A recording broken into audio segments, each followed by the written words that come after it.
na kami sa Tacondo Elementary School para bumoto. Let's go! Exercise your right.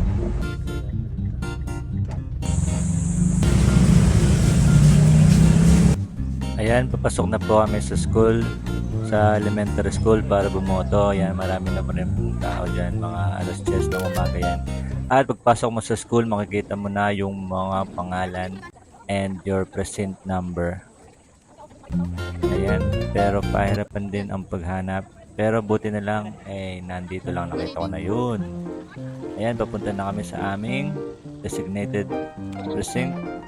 And yun, papunta na. At hindi naman masyadong marami ang pila. At diretso lang kami dyan.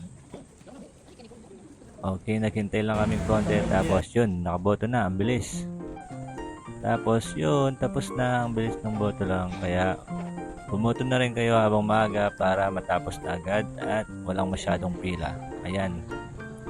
Tapos na, pauwi na kami at yan ang baby ko. Talagang kasama ko siya palagi kahit saan. Ayun po at pauwi na tapos na pumaboto. Thank you so much po sa panonood. Ayun, nagutom pala ang mag-ama pagkatapos magboto. Yun o, naghanap ng pagkain. Bilo-bilo at mais. Nakakapagod magboto ha. Nagutom talaga yung dalawang mag-ama na ito. Sarap kumain sa ano. Yun. Ayan, nagmerienda pa bago umuwi.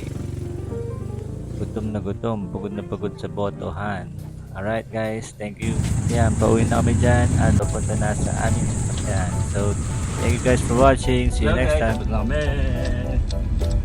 Exercise right. Bumoto habang maaga pa. Let's go!